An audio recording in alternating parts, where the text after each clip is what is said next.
ఉన్న నా జీవితమును మేళ్లతో నింపితివి. ఒక కీడైన దరి చేరక నన్ను తండ్రిగా కాచావ స్తోత్రం. ఒక కీడైన దరి చేరక నన్ను తండ్రిగా కాచావ స్తోత్రం.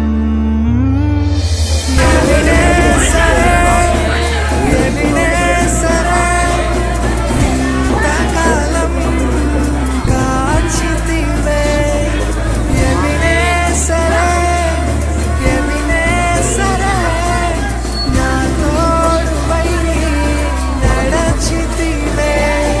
స్తోత్రం స్తోత్రం స్తోత్రం, పాపగా కాచితివి. స్తోత్రం స్తోత్రం స్తోత్రం స్తోత్రం, కౌగిలిలో దాచితివి. స్తోత్రం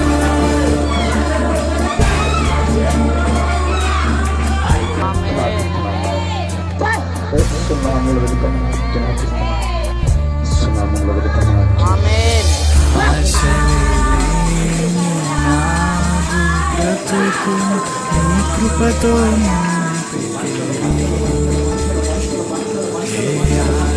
ఆశలేని నాదు బ్రతుకు నీ కృపతో నింపితివి. నీవు చూపిన ప్రేమను పాడగా పదములు సరిపోవు తండ్రి. నీవు చూపిన ప్రేమను పాడగా పదములు సరిపోవు తండ్రి.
జీవం కలిగిన దేవుని వాక్యాన్ని వినబోతుండగా శ్రద్ధ కలిగి ఆలకిద్దాము. వాక్యం నిమిత్తము అందరూ తలలో వచ్చినట్లయితే ప్రార్థన చేసుకుందాం. పరిశుద్ధుడ పరమ తండ్రి, గొప్ప దేవుడ, మహాగణుడ, మీకు స్తోత్రాలు. అయా, వెలి బంగారముల కంటే వజ్ర వైడూర్యముల కంటే విలువైన వెలకట్టలేని నీ మాటలు మేము అందరం వినుచుండగా నీ కృపను మాకు అనుగ్రహించండి. వినగల చెవి గ్రహించగలిగిన మనసును మాకు అందరికీ దయచేయమని, తద్వారా వాక్యము ద్వారా నాయన కడవరకు నమ్మకంగా జీవించే భాగ్యం దయచేయమని యేసు నామమున అడుగుచున్నాను తండ్రి, ఆమేన్. యాకోబు పత్రిక 4వ అధ్యాయం 8వ వచనాన్ని ధ్యానించుకున్నాం. యాకోబు పత్రిక, దేవుని యొద్దకు రండి, అప్పుడు ఆయన మీ యొద్దకు వచ్చును. పాపులారా, మీ చేతులను శుభ్రము చేసుకొనుడి.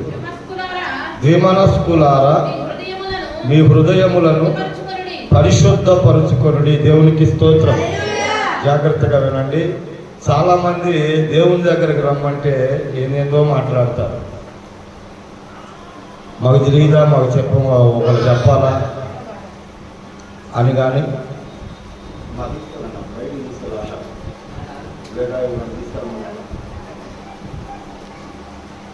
మీ చేతులను ఇక్కడ దేవుని యొద్దకు రండి అప్పుడు ఆయన మీ యొద్దకు వచ్చిన మాటకి ఇప్పుడు రానటువంటి వాళ్ళు ఎవరో వాళ్ళని ఏమంటున్నాడు దేవుడు?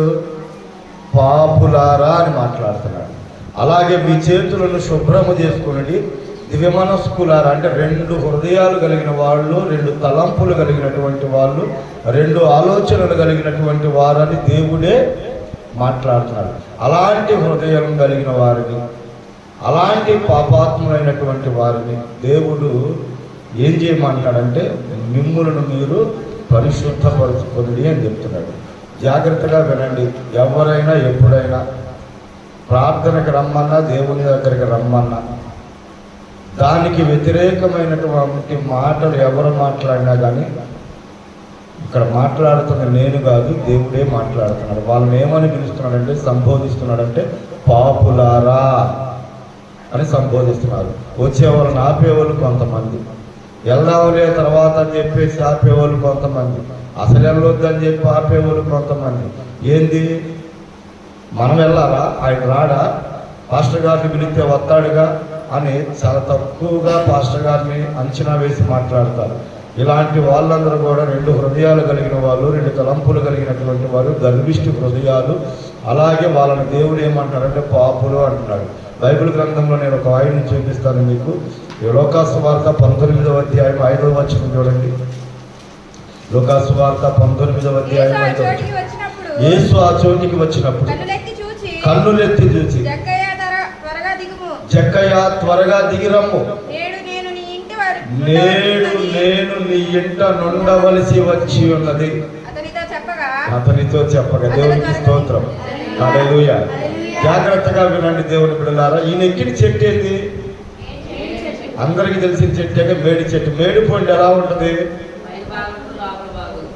ఇప్పుడు మనుషుల హృదయాలు ఎలా ఉన్నాయి అంటే 2 హృదయాలు అంటే మేడి పండు చూడు, మేడి మయ్యుండు, పొట్ట విప్పి చూడు, పురుగులుండు.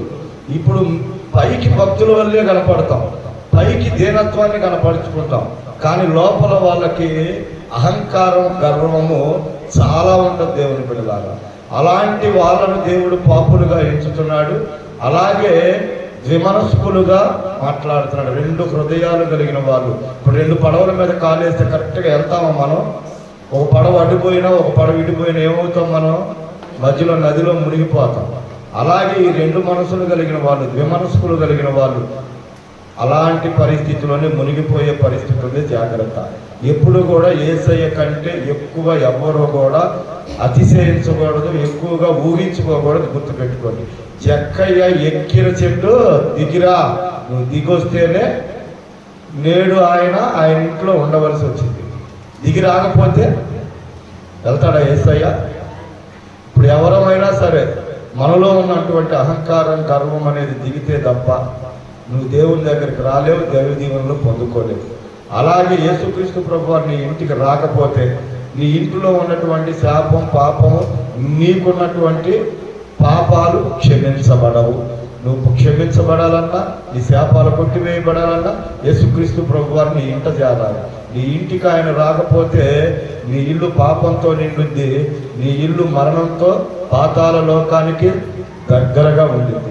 ఎప్పుడైనా గుర్తుపెట్టుకుని యేసుక్రీస్తు ప్రభువారు లేకుండా మనం ఏది సాధించలేం. దేవుని విషయాలకు వచ్చేపాటికి నువ్వు ఎంత తగ్గించుకుంటే అంత మంచిది. అర్థమైతే దేవునికి స్తోత్రం చేయండి. జాగ్రత్తగా వినండి. భక్తులు మన పైకి చెప్పుకుంటూ బహు గర్వంగా, అది బైబిల్ గ్రంథంలో ఉంది. ధనవంతులు మనం చెప్పుకొనచ్చు, ఒకరు ఏమిటి గలవారు కలరు, ఒకరు ఏమి గలవాలని చెప్పుకుంటూ ఒక ధనవంతులు గలవారు కలరని చెప్పినట్లుగానే పైకి మాత్రం భక్తులుగా కనపడతాము, లోపల మాత్రం వాళ్ళు హృదయ కాఠిన్యంతో ఉంటారు. దేవుని బిడ్డలారా, నీ గర్వాన్ని, నీ అహంకారాన్ని నువ్వు గనక తీసివేసుకోకపోతే యేసుక్రీస్తు ప్రభువారు నీ ఇంటికి రాడు. నీ ఇంటికి రాకపోతే రక్షణ లేదు. నీకు రక్షణ లేకపోతే నువ్వు ఆయన బిడ్డగా అంగీకరించబడలేదు. ఆయన బిడ్డలైన వారే రేపు ఆయనతో ఆయన సింహాసనం మీద కూర్చోగలుగుతారు. ఆయన బిడ్డలు కాకుండా ఉంటే చెయ్యి విడిచిపెట్టబడతారు. చెయ్యి విడిచిపెట్టబడ్డారంటే పాతాళం, నిత్య నరకంలోకి వెళ్ళిపోవాల్సి వచ్చింది. ఇక్కడ మీకు ఒక మాట గుర్తు చేస్తా, జాగ్రత్తగా వెళ్ళండి. 1వ రాజుల గ్రంథం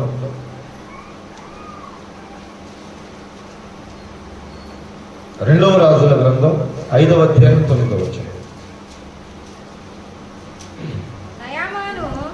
నయమానును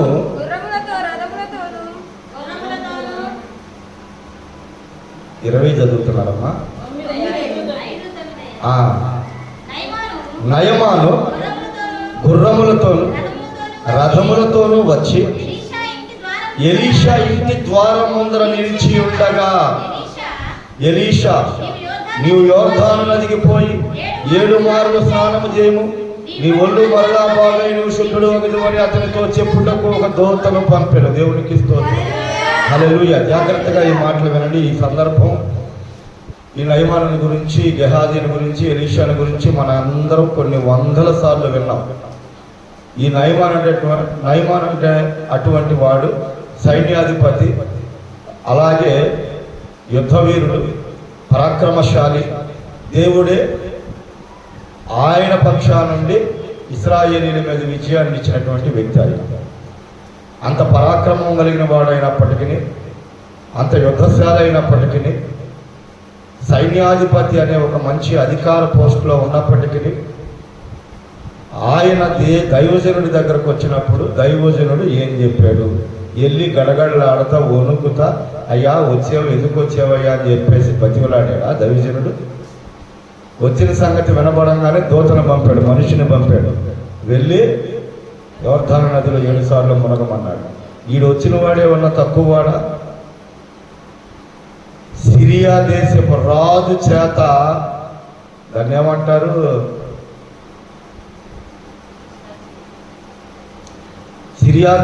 సిరియా దేశపు రాజు చేత,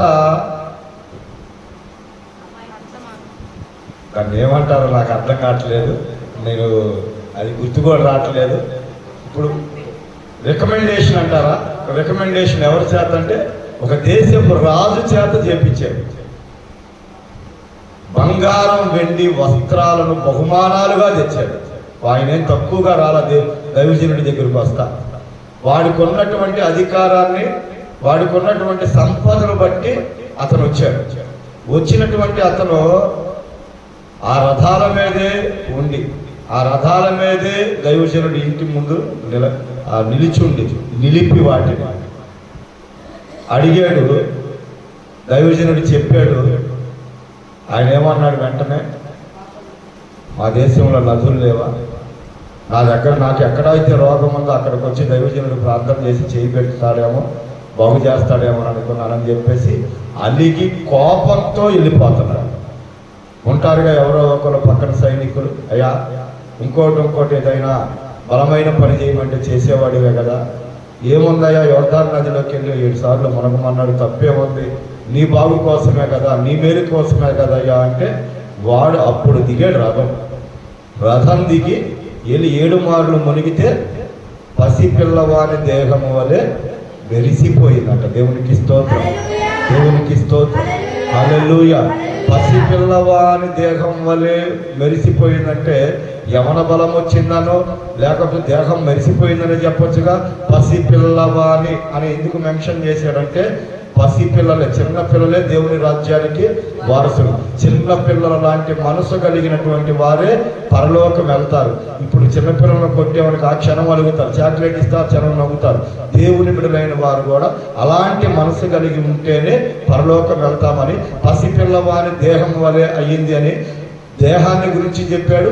ఆయన మనస్సు కూడా అలానే మారిపోయింది. దేవునికి స్తోత్రం. ఆయన మనస్సు కూడా అలానే మారిపోయింది. అయ్యా రిమ్మోను గుడిలోకి వెళ్ళినప్పుడు నా రాజు నా మీద ఆనుకున్నప్పుడు నేను ఇతర దేవతలకు కనుక మొక్కుకుంటే యెహోవాయే సాక్షి, నీ ఊరు నుంచి అయ్యా 2 గోతాల మట్టి అయ్యా నేను యెహోవాకి తప్ప ఇంకొకరికే మొక్కనని ఒప్పేసుకున్నాడు. దేవునికి స్తోత్రం. హల్లెలూయా, హల్లెలూయా. నయమాను రథం ఎక్కకపోతే వాడు స్వస్థపరచబడేవాడేనా? నయమాను ఎలా ఉన్నాడు? పైకి పేరు ప్రఖ్యాతులు కలిగి బహు పరాక్రమశాలిగా ఉన్నాడు. కానీ ఎవరికి తెలియని విషయం, వాడికి మాత్రమే తెలిసిన విషయం, వాడు కుష్టి రోగని. అలాగే చాలా మంది జీవితాల్లో దేవుని బిడ్డలారా, వాళ్ళు పైకి బాగున్నారేమో కానీ వాళ్ళ అంతరంగాలన్నీ కూడా చెడిపోయి ఉంటాయి. అలాగే వాళ్ళ మనస్సు చెడిపోయి ఉంటుంది, వాళ్ళ హృదయం చెడిపోయింది, వాళ్ళ తలంపులు, వాళ్ళ ఆలోచన, వాళ్ళ మాట తీరు మనుషులకేమో పైకి మంచి వారిగా కనపడతారు, వాళ్ళ హృదయ కాఠిన్యం చాలా దుర్మార్గంగా ఉంటుంది. చాలామంది పైకి ఎవరన్నా ఏదన్నా అడగగానే బలేదన్నా ఇచ్చేద్దామంటారు. వాళ్ళు అటు వెళ్ళగానే ఏంది అడిగి ఇచ్చేది, ఏం ఆమెకి ఇచ్చేది అని ఎప్పుడో గుర్తుపెట్టుకొని ఇంతలో మాటలు తిడతారు. అంటే పైకి ఏమో ఒకలాగా, లోపల వాళ్ళ హృదయం ఒకలాగా ఉంటుంది. రెండు తలంపులు కలిగినటువంటి వారు, రెండు ఆలోచనలు కలిగినటువంటి వారిని దేవుడు మెచ్చడు, క్షమించడు. నీవు నీ సింహాసనాన్ని దిగితే తప్ప నువ్వు దేవుని విషయంలో అంగీకరించబడవు. నీ అహంకారం, నీ గర్వం తగ్గించుకుంటే తప్ప నువ్వు దేవుని బిడ్డవని అంగీకరించబడదు. ఈరోజు దేవుడి దయ వల్ల మా ధ్యాన చదివిన బట్టి ప్రజలాడే వచ్చినట్టుంది. ప్రభు మిమ్మల్ని దీవించునుగాక. నేను చెబుతాను ఒక మాట ఏనండి అమ్మ, అందరు ఇక్కడ ఉన్న వాళ్ళు అందరూ చెబుతున్నారు వినండి. నా ధర్మం, నాకు దేవుడు అప్పచెప్పిన పని నేను చెబుతూనే ఉంటాను. నా మీద మీరు బాధపడద్దు. నేను ఈ స్థలం నుంచి బయటకు వచ్చాను అనుకో, మరలా నిన్ను పిలిచి చక్కగా మంచి కోరతో భోజనం పెడతాను నీకు. అంతే తప్ప ఈ స్థలంలో ఉన్నప్పుడు మాత్రం చెప్పాల్సిన ధర్మము నాకు ఉంది. నాకు అప్పచెప్పిన పని అదే. మీరు నన్ను వీడు ఇలాంటి వాడు అలాంటి వాడు అని అనుకున్నా నాకు బాధ లేదు. ఈ క్షణం నేను ప్రభుదూతగా పనిచేయాల్సిందే. బయటకు వచ్చానంటే అది మీ ఇష్టం. అలాగే మిమ్మల్ని ఎంత నేను దుఃఖపరిచానో అంత సంతోషపరచగలిగినటువంటి మనస్సు కూడా నాకు ఉంది. ఎందుకంటే ఇది నాకు దేవుడు అప్పచెప్పిన పని. ప్రభువును బట్టే నేను అతిశయిస్తాను. అతిశయించేవాడు ప్రభువును బట్టి అతిశయించాడు. వాడు రాజు పర్మిషన్తో రాని, రాజు రికమెండేషన్తో రాని, వాడు సైన్యాధిపతి అవ్వని, వాడు రోధాలు వేసుకొని రాని, యుద్ధాయుధాలతో రాని, బంగారం వెండి వస్త్రాలతో రాని, దైవజనుడు ఇందులో నుంచి బయటికి రాలా. పో యోర్దాను నదికి 7 మార్లు మునుగు బాగుపడతా ఉన్నాడు. అంతే. దేవునికి స్తోత్రం. హల్లెలూయా. ఇది ఎవరి ఇప్పుడు నయమానికి గర్వం అంటామా? నయమానికి గర్వమే. ఎలీషా గర్వం అంటామా? ఎలీషాది గర్వం కాదు. ఆయన దేవునికి ఉన్న శక్తి, ఆయన దేవుడు ఆయనకి ఇచ్చిన అభిషేకం, ఆయన దేవుని దగ్గరకు వచ్చినప్పుడు ఎలాగైతే ఉంటే బాగుపడతారో దైవజనుడిగా ఎలీషాకి తెలుసు. నయమాను గర్వము ఎలీషా దైవజనుడికి తెలుసు. ఆ గర్వం తలకెక్కింది దిగితే గానీ వీడు స్వస్థపడని ఎలీషాకి తెలుసు. అందుకే నయమాకు కోపం తెప్పించేసాడు. బయటికి కూడా రాలా, ప్రార్థన కూడా చేయలా. పో యోర్దాను నదికి అన్నాడు. ఈ రోజున చాలా మంది అంటారు, వీడు మన ఇంటికి వస్తే మనం ఇచ్చి తిని బతకాలి, మేము వచ్చి కానుకేస్తే వీడు బతకాలి, మేము రాకపోతే 100 సార్లు అల్లాడిపోతాడు, బతిమలాడతాడు అని చాలా మంది తేలిగ్గా దైవజనులు మాట్లాడతారు. దేవుని బిడ్డలారా, నేను ఎంత తగ్గించుకున్నా, ఎంత మాయ మాటలు మీకు చెప్పినా, ఎంత మిమ్మల్ని మెప్పించి మాటలు చెప్పినా, ఎంత మీకు ఇష్టమైన మాటలు మిమ్మల్ని పొగిడినా, ఇక్కడ నువ్వు ఇద్దరం శిక్షించబడతాం. ప్రభు ఏది చెప్పమన్నాడో అదే నేను చెప్పాలి. అది నా బాధ్యత. ఈ గడప దాటారా, మరలా నువ్వు రాకపోతే 100 సార్లు పిలుస్తుంది. నా బాధ్యత. నీకు ఏదైనా కష్టం వచ్చిందా 1000 సార్లు ప్రార్థన చేస్తుంది. నా బాధ్యత. నీ తల్లి, నీ తండ్రి, నీ భార్య, నీ భర్త, నీ బిడ్డలు నీ కొరకు అడవరేమో కానీ దైవజనుడు ఖచ్చితంగా ఏడుస్తాడు నీకోసం. నీకు కష్టం వచ్చిందంటే వాళ్ళకు వచ్చినంత బాధపడిపోతాడు. కానీ ఏ బిడ్డ మనస్తత్వం ఏంటో సేవకునికి తెలుసు. ఏ పిల్లోడు మనస్తత్వం ఎలాంటిదో ఇంట్లో తల్లికి తండ్రికి తెలిసినట్లుగా సంఘములో ఉన్న ప్రతి ఆత్మీయ బిడ్డల గురించి సేవకునికి కొద్ది గొప్ప తెలుసు. కాబట్టి వాళ్ళ తత్వాన్ని బట్టి హెచ్చరించాల్సిందే. వాళ్ళకు బోధపడేదాకా హెచ్చరించాలి. ఇది నా మాటలు కాదమ్మా. నయమాను రథం దిగితే తప్ప బాగుపడాల. నయమాను రథం దిగితే తప్ప పసిపిల్లవాడి మనసు అయిపోవాలి. ఎంత పసిపిల్లవాడు మనసో తెలుసా? బాగు చేసేవాడి దగ్గరేమో కిందకి దిగలేదు. బాగు చేసే ఆయన దగ్గర శిష్యుడిగా ఉన్నవాడు ఎక్కడో దూరం నుంచి పరిగెత్తుకుంటూ వస్తుంటే రథాన్ని ఆపి కిందకి దిగాడు. చూడండి ఆ మాట 21వ వచనం చూడండి. నయమాను కలుసుకొనుటకై పోవచ్చుండగా నయమాను తన వెనక నుండి పరుగున వచ్చుచున్న వారిని చూచి తన రథము మీద నుండి దిగి వారిని ఎదుర్కొని క్షేమమా అని అడిగాను. అతడు క్షేమమే అని చెప్పాడు. దేవునికి స్తోత్రం. హల్లెలూయా. నయమానికి అంత తగ్గింపు వచ్చింది. ఒక దైవజనుడి దగ్గరికి వచ్చినప్పుడు అహంకారం గర్వంతో ఉన్నాడు. ఎప్పుడైతే అహంకారం గర్వం పోయిందో అది బాగుపడ్డాడు. ఎప్పుడైతే ప్రభువును నమ్ముకున్నాడో మనసు మెత్తబడిపోయింది. తగ్గింపు జీవితం వచ్చింది. పనులు పరిగెత్తుకుంటూ వస్తుంటే రథాన్ని ఆపి ఒక సైన్యాధిపతి నిలబడతాం అంటే అది కదా తగ్గించుకోవడం అంటే, అది కదా నడిపింపు అంటే. అర్థం చేసుకోండి. ఈరోజు దేవుని పెట్టినారు. నయమాను ఎంతగా మారిపోయాడు చూడండి. ఒక సైన్యాధిపతి అయ్యుండి పనులు పరిగెత్తుకుంటుంటే రథమాపి కిందకి దిగి మాట్లాడుతున్నాడమ్మా. దానికి తోడు క్షేమమా అని అడగటం ఏంది? దానికి తోడు అయ్యా ఇప్పుడే పొరుగురు నుంచి ఇద్దరు వచ్చారయ్యా, వాళ్ళకి వస్త్రాలని కొంచెం వెండి కావాలంటే ఎక్కువ తీసుకోయాలని బతిమలాడిచ్చారంట. దేవునికి స్తోత్రం. హల్లెలూయా. హల్లెలూయా. ఈరోజు దైవజనుడి మాటలు ఎవరైతే లక్ష్య పెడతారో దేవుని బిడ్డలారా, వాళ్ళందరూ నిజంగా ప్రభు దృష్టికి గొప్ప వాళ్ళుగా ఎంచబడతారు. సత్యం మాత్రం మర్చిపోవద్దు. నినివే మహాపట్టణం నాశనం అయిపోబోతుందని యోనా ప్రవక్త ఒకరోజు దిన ప్రయాణం చేసి సువార్తను ప్రకటిస్తే రాజు మొదలుకొని సింహాసనం దిగాడంటమ్మా. చూడండి ఆ మాట. యోనా పత్రిక, యోనా గ్రంథం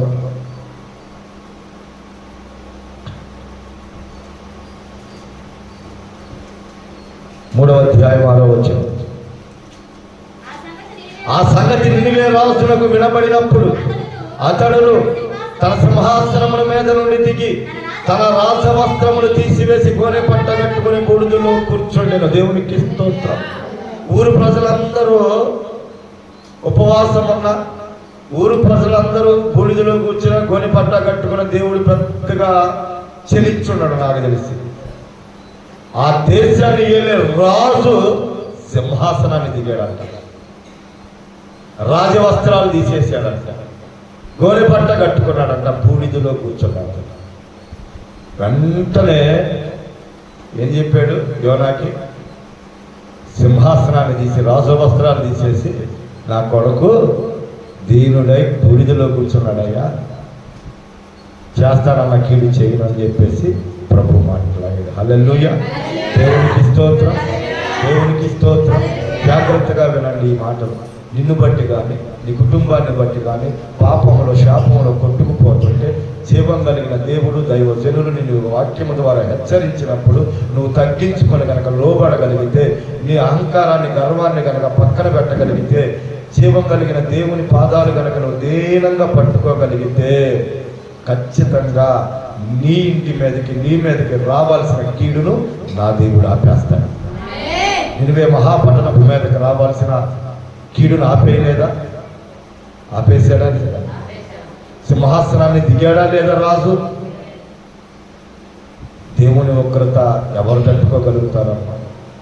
దేవుని కోపాన్ని ఎవరు తట్టుకోగలుగుతారు చెప్పండి? మానవుల కోపం అంటే ఒక రకంగా ఉంటుంది. దేవుని కోపాన్ని ఎవరు తట్టుకోగలుగుతారు? నువ్వు దేవుని సేవకులకు ఎదురు మాట్లాడుతున్నావు అంటే నన్ను కూడా చాలామంది అనుకోండి, ఏమమ్మా ఈయన పద్దాకలా ఇంకే ఆ మాట తప్పితే ఒక మాట రాదా? నీకు చెప్పిందే చెబుతాడేంటి? నా బాధ్యత అమ్మా, నాకు అప్పు చెప్పాడమ్మా, నాకు ఆ మాట చెప్పడానికి అన్నం పెడతాడమ్మా దేవుడు. నేను చెప్పాలమ్మా. నన్ను అనవసరంగా మీరు తిట్టి మీరు శాపగ్రస్తులు అవ్వద్దు. నన్ను తిట్టడం వల్ల నాకు పాపం రాదు, నాకు బాధ రాదు, నా దేవునికి వచ్చింది. నన్ను పిలుచుకున్నవాడు ఆయన కదా, ఆయన పని చేయమన్నవాడు ఆయన కదా. నరపుత్రుడా చక్కగా నిలబడి ఇశ్రాయేలు ప్రజలు కఠినులే, వాళ్ళు వినరు. అయినను నేను నీకు చెప్పమన్న మాట చెప్పు. విని తమ బ్రతుకులు మార్చుకున్నారా? పాపాలు ఒప్పుకున్నారా? బ్రతుకుతారు. వినకపోయారా? వాళ్ళ నాశనానికి వాళ్ళే కారణం. నీ మీదకి ఆ శిక్ష రేపు నా మీదకి రాకూడదని ఈ బాధ. అర్థమైతే దేవునికి స్తోత్రం. హల్లెలూయా. అది కథలుగా చెప్పుకుంటారు సేవకుడి గురించి. ఇంటికి వెళ్తే కథలుగా ఇవాళ ఏం చెప్పాడు? ఇవాళ నా గురించే చెప్పాడు. ఇవాళ ఏం చెప్పాడు? ఫలానా వాళ్ళ గురించి చెప్పాడు. ఎవడో వాళ్ళ గురించి అవటమే ఆడి పని.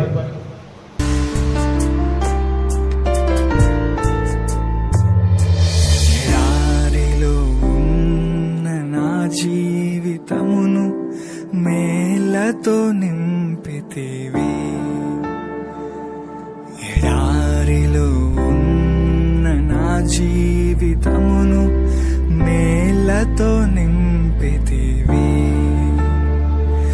ఒక కీడైన దరి చేరక నన్ను తండ్రిగా కాచావ స్తోత్రం. ఒక కీడైన దరి చేరక నన్ను తండ్రిగా కాచావ స్తోత్రం.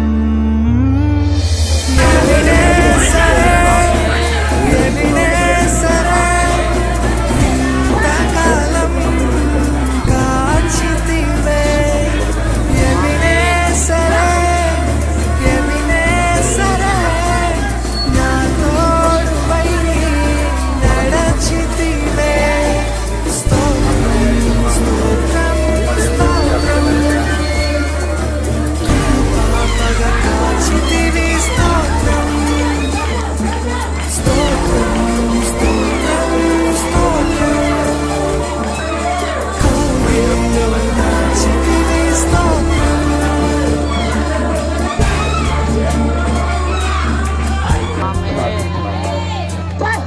సున్నాముల వెలుపల సున్నాముల వెలుపల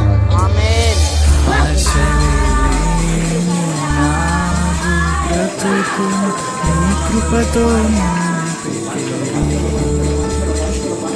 ఏ ఆశలే లేని నాదు బ్రతుకు నీ కృపతో నింపితివి. నీవు చూపిన ప్రేమను పాడగా పదములు సరిపోవు తండ్రి. నీవు చూపిన ప్రేమను పాడగా పదములు సరిపోవు తండ్రి.